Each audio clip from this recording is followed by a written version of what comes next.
dude, you guys, I watched episode 2 of the Mayfair Witches. I'm Abby with Motor City Nerds. Welcome. Subscribe, comment, share. I lost my job, so that's fun, you know. But yeah, episode 2, and now I'm really going to chug this book through. I'm only on chapter 5 of The Witching Hour. Oh my god.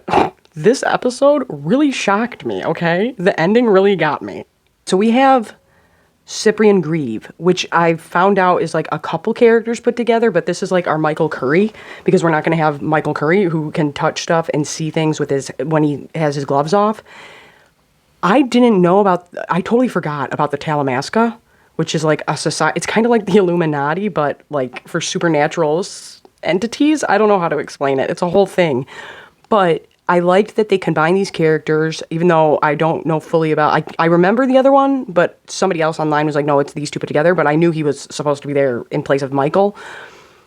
But the way the color scheme is done is really cool. Like, not just in the past and the present being different, but just like the way color pops, but things are still creepy. Like, this was unnerving a few times, for sure. But I really liked him following her around. I really liked him... there's something just very kind about him, which is the same thing with Michael in the books. He's like a welcoming figure, and I really like that about this character. We also got a flashback back to Scotland, and we see like even more men being even more creeps to ladies, and it's gross. But we see like the birds and where this family originated at, and I thought that was really cool. But when the birds dropped dead on her car, and she was going at such length, first off, crows are huge. There ain't no way that I could carry 3 in my coat and you wouldn't know that I had something gigantic in my hands. But obviously she was having like a meltdown. This was after she saw the therapist. Then I really sat back and was like, wow, this character really has been through a lot. Like, you know, but can't like prove that you just took out 2 people right in front of you. And when the therapist said that, she was like, oh yeah, no, that's in the hospital when you see people pass away, not out in the wild. So this is traumatic. And I was like, oh yeah, that's true. But then she starts messing with the therapist's brain, and it's like, oh snap, and so she just runs out of the room. But I feel like I didn't touch on that enough in my last video. But she's giving like people like hemorrhages, but she's seeing it. Now a lot of this has to do with like fate or coincidence, or are we destined for something, you know what I'm saying?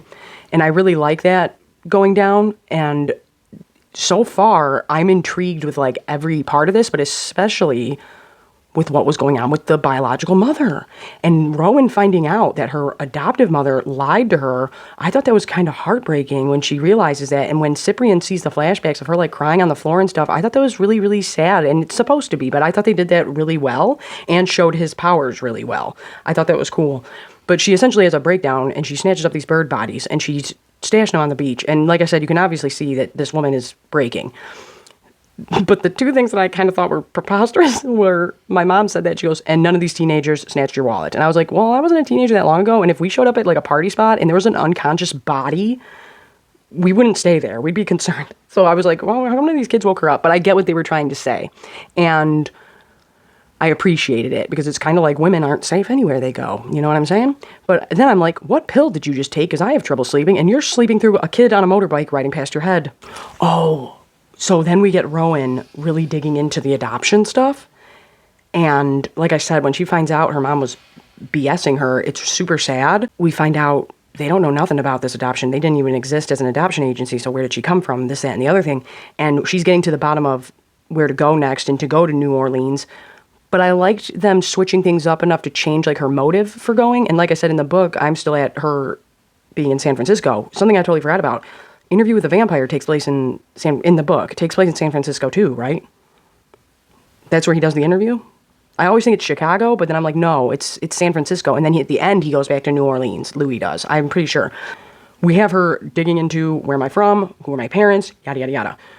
She's going to go back to New Orleans. Now, like I said, it's mostly Ciprian chasing her around, watching her. And she calls him out pretty quick, which I thought was cool. And because I thought that was just another nod to, we have to be alert everywhere we go. We have to make sure we park in the right spot. We have to take our friends to the bathroom with us. Like, we have to be alert because we're in danger, you know? So I thought her picking up on being followed real quick, plus you're a witch, really solidified things. I like that little thing that it didn't go on for too long of him following her, where she's like, dude, I know you're following me. What's going on? So we have Rowan and Ciprian in San Francisco in the beginning of the episode starting out, right? And then throughout the episode, we are getting more flashbacks and more information about the mom. I think the aunt is a total red herring. I think that the aunt is totally doing jacked up stuff and has been doing jacked up stuff, but I think that her intentions are to protect them from Lasher or keep him back or something worse. I don't know for sure though, but I definitely think she's a red herring. I think that they want us going, the aunt's shifty, but not, I don't think she is. Well, she is. She's doing jacked up stuff. I really liked her nurse because that's what I said to my mom too. My mom was like, well, I like that this nurse is like, no, go ahead after she wakes up out of her coma state. But I was like, could you imagine working somewhere for like years and years and years for this invalid and all of a sudden they're standing up at the door? You'd be like, in shock, you know, and that's kind of how I took it, where she was like, I don't know what to do here. You get what I'm saying? But I also liked, essentially anybody with a name tied to plants has been like on our side, and anybody who hasn't kind of ends up either in the shifty side or I think your bad side. Like Rowan is a plant, Ciprian, I think that is Latin for cypress, but I could be totally wrong in saying that. So Rowan's biological mom is waking up out of her coma state, and the first place she goes when she dips out is to the uncles, to Harry Hamlin's, who was having the snake party in the last one. But if you notice, he hasn't aged. And what was he talking about in the last one? Living forever. So do him and Lasher have some type of agreement, or him and the devil have some kind of agreement? There's something going on here with that and how he's controlled by them, because we see it in the episode where she tells him he's with me, and then she's like, well, watch this, and she does her little trance, and then she's looking through Lasher's eyes in Rowan's hotel, and that was super, super creepy and unnerving. And there's a couple times in the episode I felt that way. When when Rowan's leaving the beach and you see the lanterns moving all funny, when we go into like trippy acid mode at the end, that was creepy. The end with the mom was disturbing. But we see that Rowan's running away. People are dying, this, that, and the other thing. And I like in the trailer, and we'll get into it more, the aunt says in the next episode, like, come with me, come to the house, I can protect you better there. So it's like, obviously, either the city, they know what the deal is with them, or they have a lot of influence and a lot of money and a lot of power, or it could be both, just like with Louis and Lestat. But the uncle hasn't aged. And now we have Rowan's mom, Deirdre, showing up at his house. And it was so sad when she was like, you want to know what happened to the dresses that you sent? They got chopped up right in front of me, and it was the hardest thing ever. And it was super sad, because it's like, oh. I really liked her having her moment, coming down and feeling herself again, but I thought this was going to be more of like, this woman is conflicted between this guy who's manipulating her and hurting her, and she's not realizing it, and protecting her child, because he reaches to go for Rowan in the hotel room, and she says no, and holds him back. And like I said in the books, in my other review, in the book, it continues to say repeatedly, he works for us, not the other way around. Don't get this twisted. So they control him in a sense, but I'm not finished with it. So yeah. But I thought that was real creepy. Now, Rowan overhears like a ghost tour in the hotel saying like, oh yeah, this, that, blah, blah, blah. So she goes up to the tour guide and shows her the picture of the Mayfair house. And is like, can you show me this house? And it's the picture of her biological mom. And what we know now is her cousin, who was her adoptive mom. And there's a picture of them in front of the house. And I didn't even notice the creep in the background until they really zoomed in on him. I was like, oh my God. And I think that's where Rowan first like recognizes him from. But either way, she's like, yeah, I can take you there, whatevs. Then Rowan goes back up to her room, and then we get a shot of her leaving. And oh my God, she's leaving, and it's all trippy and weird, and then the doors open, because Deirdre got there, her biological mom got to the hotel, saw the aunt, was like, yeah, screw you, I do what I want. The uncle helped her get out and about, and the aunt's like, no, you gotta come with me, but no, 2 minutes later, as the door opens, and Rowan is seeing her biological mom for the first time, and I was shocked by this, we start to see the line in her throat start to slit open. And now Rowan that's not how she's been offing people. It's been in their head. So obviously this was either like the uncle, but I'm starting to think maybe men don't have the same power as women in this. And he's kind of resentful of that. And that's kind of why he's making deals and doing messed up stuff. But either way, I think it was either the uncle or Lasher that did this to the mom, but it's going to look like, obviously, like Rowan did it. You know what I'm saying? But it was so sweet to see Rowan go, it's you. And she just knew, that's my mom. And then when her throat started opening up, I was like, oh my God. And now mom is watching this one with me. She's digging it. I'm loving it. Big old houses, witches, vampires. Oh, we also get that dropped. The tour guide says that. She's like, New Orleans is famous for ghosts, vampires, witches, like says that outright. And I thought that was fun. Okay, but the other thing, now I talked about this about this in my last review, and you can go watch that if you guys want.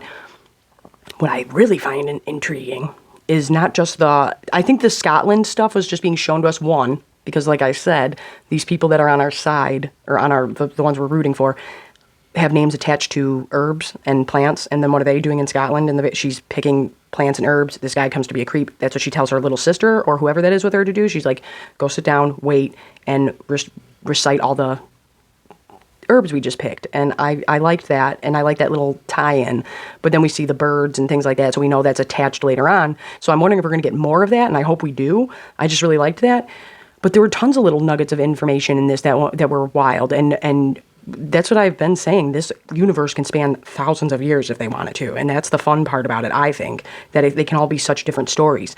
But here's what I was saying, is that I'm not finished with the book, but this reminds me of, like, okay, there's another outside threat, so the Coven is going to have to take on that, but the whole time they're going, we're trying to keep him from getting out and causing a ruckus, so stop looking at us as the enemy. Okay, I know we got in, like, the trailer of the things coming up, we see the angry mobs of people, but we get a small thing of a news article of a corpse found burned in the desert. That sounds like you were burned at the stake to me. So I like that they're sprinkling those breadcrumbs in already of something's going to go down with the public, and I like that. But yeah, tell me what you think about this creepy uncle. I really liked it. I think episode 1 was kind of slower, but this one, once you get to the last 15, 20 minutes, it's like, oh no, we're off to the races. Here we go. It's happening. It's going down. And I stand by, somebody is related. I really hope that and because that could just be fun, that somehow they are related to Louis and the sister through her bloodline, and I think that would just be fun. But yeah, I'm Abby with Motor City Nerds, and I'm going to finish this book by the end of this week, for sure, because I'm really digging this, and I'm just loving being in the Anne Rice universe, and witches, and werewolves, and vampires, and I love it. It's great. But I got like 3 more videos to do. Once again, guys, thank you for being here. Subscribe, comment, share, like the video. That really helps me out a lot. But yeah, I'm going to finish my Kingdom Hearts 3 stream tonight. And man, this really did get crazy at the end. But there's something going on with that uncle trying to live forever. And there's something going on with him and Lasher being buds, and something being sacrificed. Something crazy is going on. Also, tell me all about the Talamasca down in the comments. Because, like I said, I totally forgot about that being a thing. But I think it was attached to Lestat. Something's telling me that it's attached to Lestat in my file cabinet of a brain. So I'm like, okay, we got to crank out all of these again. The only ones that I've never read, I've read Queen of the Damned, The Prince Lestat, The Vampire Armand, Interview with the Vampire. I started The Witching Hour, and I have those. Did I say Queen of the Damned? I don't know. I've read a chunk of them, but it's been a minute since I've reread them. But I'm really loving The Witching Hour. I like it a lot.